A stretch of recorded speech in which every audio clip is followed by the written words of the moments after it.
We were told that 2025 would be the year of total transparency, the year the vaults finally opened, the redactions vanished, and the names that have been whispered in the dark for decades would finally be spoken in the light.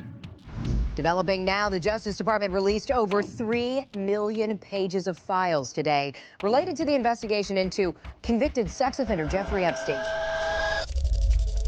On November 18th, 2025, it felt like it was actually happening. The House of Representatives passed the Epstein Files Transparency Act in a staggering 427-1 landslide. But as we hit the ground in 2026, that victory lap has hit a wall. The Department of Justice had a 30-day deadline to dump the files. That deadline was December 19th. The result? Out of an estimated 5.2 million documents the FBI has been sitting on, they released a measly 12,000. That is less than 1%. It is a statistical insult to the survivors. But here is the reckless part. Even in that tiny fraction of a percent, the details are worse than we imagined. We aren't just looking at names on a flight log anymore. We are looking at a 238-page birthday book, filled with graphic sketches signed by a sitting president. We are looking at internal SDNY memos proving that Donald Trump's connection to the Lolita Express was far more intimate than his "I wasn't a fan" defense suggests. And while the DOJ tries to bury the past, a new trial for the new Epsteins, the Alexander brothers, is proving that the Playbook didn't die with Jeffrey. It just got upgraded. If you want to see the ego-driven recklessness of the Epstein circle, you don't look at his bank accounts. You look at his 50th birthday present. In September 2025, a document was released through the House Oversight Committee titled "The First 50 Years." It was a scrapbook compiled by Ghislaine Maxwell in 2003 to celebrate Epstein's life. This is a 238-page map of a global network, and the names inside aren't just associates. They are contributors to a culture of deviance. According to the Oversight Committee's summary, the book contains entries from over 150 people, categorized into friends, business, and science.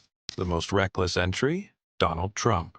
Despite claiming in 2019 that he wasn't a fan and hadn't spoken to Epstein in 15 years, Trump's contribution to this 2003 book is a handwritten message embedded within a sketch of a naked woman's torso. Trump wrote, quote, "We have certain things in common, Jeffrey, and may every day be another wonderful secret." The signature isn't just a sign-off, it is positioned at the base of the drawing, precisely where the pubic hair would be. This isn't a casual social connection. This is a shared secret between two men who believed they were untouchable. That 2019 denial was a strategic misread. Did have a falling out a long time ago. Reason doesn't make any difference, frankly, but I haven't spoken to him in probably 15 years or more. I wasn't a big fan of Jeffrey Epstein, that I can tell you. He didn't think the book would ever surface. But Trump wasn't the only billionaire flexing his status in the book. Leslie Wexner, the man behind Victoria's Secret and Epstein's primary benefactor, also contributed a graphic drawing, a pair of breasts. Then there is Leon Black, the private equity titan who paid Epstein $158 million for tax advice.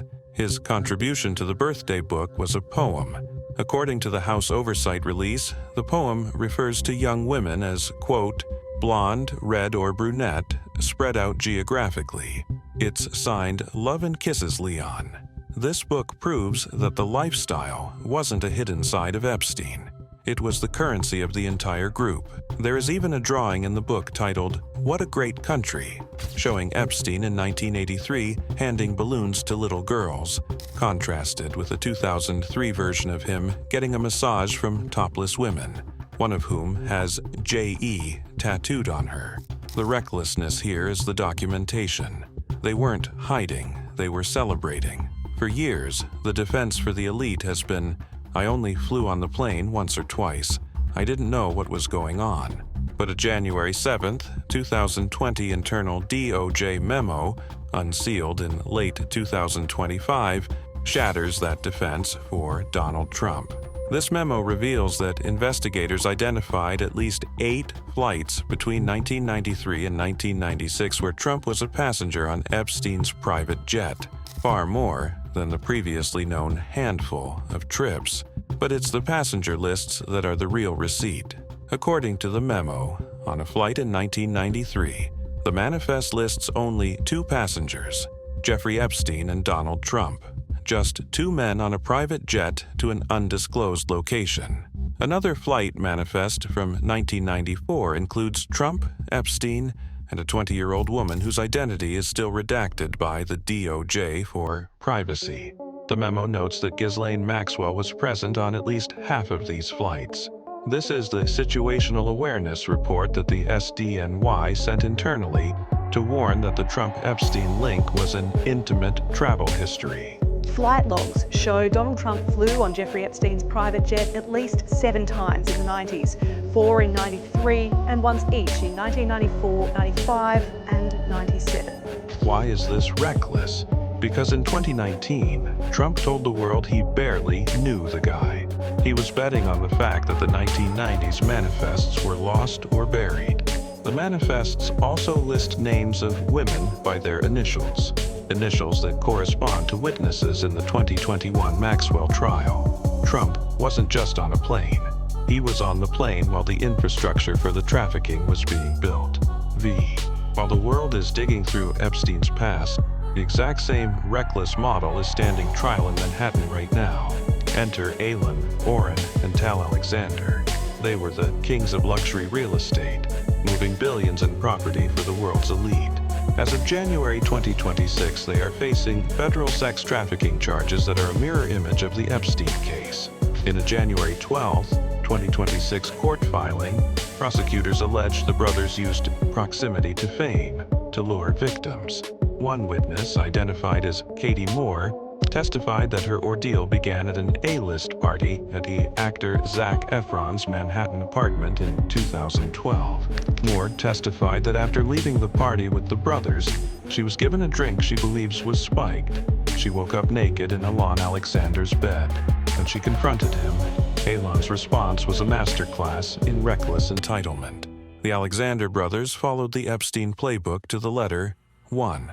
They used high-end real estate and private jets to establish status. 2. They surrounded themselves with celebrities to create a safe image. 3. They allegedly filmed their crimes as leverage or status flexes. According to a report from the New York Times dated January 15, 2026, the FBI recovered over 400 hours of video from the brothers' cloud storage. One video reportedly shows Oren Alexander assaulting a 17-year-old girl. Prosecutors claim he didn't delete the video. He sent it to a friend as a trophy. The defense's argument: it was just hookup culture. The DOJ's argument: it's a sex trafficking enterprise that flourished because people were too afraid to lose access to the Alexanders' luxury listings. The leverage Epstein used was political. The leverage the Alexanders used was real estate. The result was the same. On December 19, 2025, when the DOJ finally launched the Epstein Transparency Portal, it was supposed to be the end of the mystery. Instead, it became a digital crime scene. Within 24 hours, researchers noticed that files were being deleted in real time. Independent forensic analysts tracked 16 specific files that were live on Friday night but vanished by Saturday morning. The most controversial was File 468. File 468 was a photograph found in Epstein's Palm Beach mansion. It showed a desk drawer containing personal, candid photos of Donald Trump, Melania Trump, and Ghislaine Maxwell together. The DOJ claimed the file was removed for additional privacy redactions, but the image had already gone viral. Then there is the issue of the blackout docs. Out of the 12,000 pages released, over 4,000 are completely redacted. The ultimate receipt in the 2025 dump isn't a photo or a flight log. It's an email from Jeffrey Epstein himself. In an email to Ghislaine Maxwell dated April 2, 2011, Epstein discussed his legal strategy and why he felt safe. Epstein called Trump the dog that hasn't barked. At the time, victims like Virginia Giuffre were naming Prince Andrew and Alan Dershowitz to anyone who would listen. But Trump's name was suspiciously absent from the early police reports. Epstein saw Trump's silence, and the silence regarding him, as his greatest insurance policy. By 2015, the tone changed. In another set of notes released in the transparency dump, Epstein claimed Trump, quote, knew about the girls as he asked Ghislaine to stop. If Epstein is telling the truth, it means a future president of the United States had direct knowledge of a sex trafficking ring operating under his nose and chose to say nothing. That isn't just a wonderful secret, it's a felony. The Epstein files didn't just get worse. They revealed a world where the powerful don't merely protect each other. They move together, socialize together, and in some cases, celebrate together.